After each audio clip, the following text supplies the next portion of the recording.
Today I'm going to be talking to you about the importance of gauge swatching and what happens when you don't, and some tips on how to get gauge your first try, basically. I've been knitting for almost 10 years and made way too many sweaters that ended up being too big because I did not gauge swatch. So for the pattern I'm swatching for today, they're the Gingerbread mittens. I don't remember who they're by, and I didn't, on the pages that I printed out, the designer is not on here, but I'll provide a link in like the notes or whatever description. They were on the front page of Rav a couple days ago because it's a free pattern. But again, I'll provide a link. So the first thing when you're looking at a pattern for the gauge swatch is to find out how many stitches by how many rounds they expect you to have for a 4-inch square. It is important when you are casting on that you cast on more than the recommended stitch. So this one is 32 stitches by 33 rounds, because when you are taking your measuring tape or gauge square, I got this one from a goodie bag, but I feel like Stash has a version of these. If they do, I will link that. Otherwise, you can probably just search for them on Etsy or something and someone will make them. So you want a measuring tape or your square. The best way to describe it is your swatch will curl, right? So you want to make it bigger than the 4 inches so that the piece that you are measuring for your gauge swatch is actually within here. You're not stretching it or anything. Mine is 32 by 33. I cast on 40 stitches because I just need an even number of stitches. And it's in strand by strand color work because color work mittens are gonna be super cute. And on US 2.5 or 3 millimeter needles. Now, these are not the right size. Stand by. And we're back. Found the right size needles. And this is why I have multiple sets of circulars. Okay, then we just shove these over here. So, like I was saying, these are done on US 2.5s or 3 mil. Now, I am notoriously a loose knitter, so I usually go down a needle size, but since these are so small, those ones are too big, yeah. And the small size of these, for this pattern, like the smaller needle size for, I'm assuming the cuff, because this is fingering weight, is 1.5, and that's as small as I've got. So we are going to gauge swatch and hope for the best. Also, the fact that I only have this size in metal needles is also not ideal, because metal needles are more slippery. So for a loose knitter such as myself, usually I get a bigger gauge swatch, but I am gonna try and not let that be a problem. Okay. Also, the other part of this is, this is not what I was going to say, but be careful not to knit with your, or work with your tail. Speaking from experience.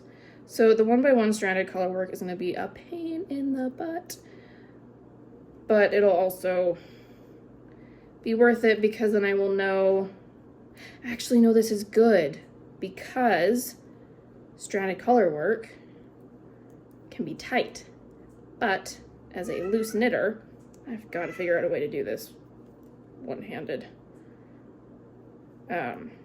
This may actually work in my favor, so that's nice.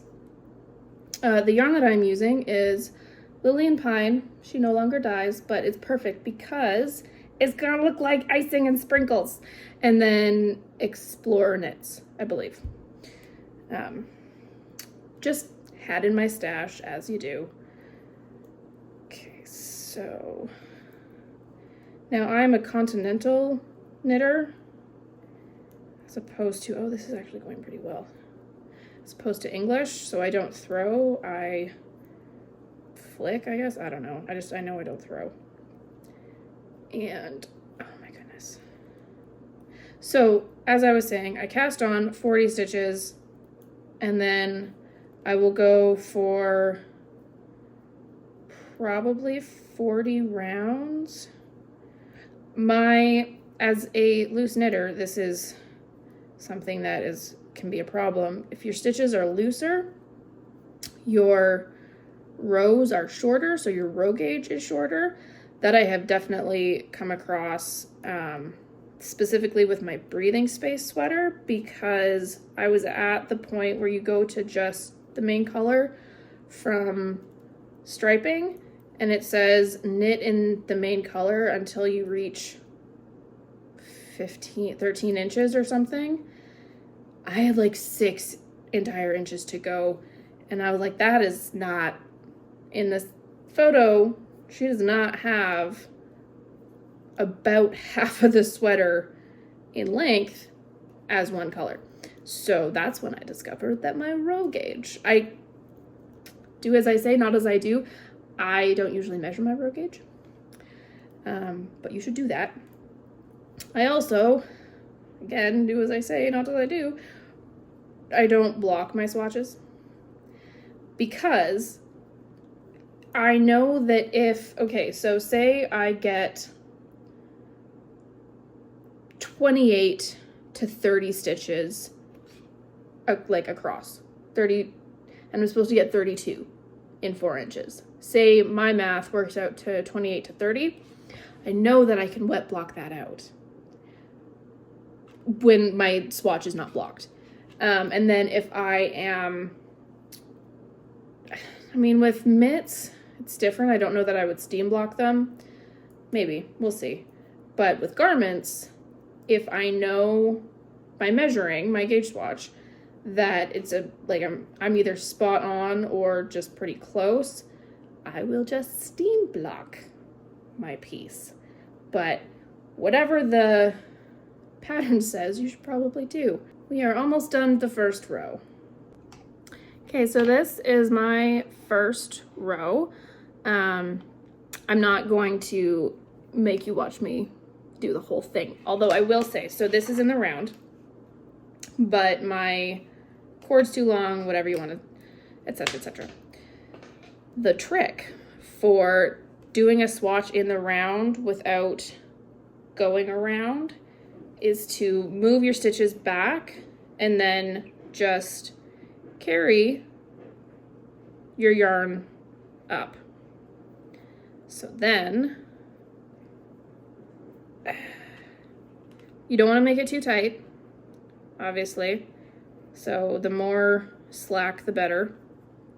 And then you just, because if you're going to be working in the round, you don't want your swatch to have purls, because you're not going to be purling in the actual project, and that is going to screw up your gauge. So that is that tip. And then I will, oh my goodness, things are happening.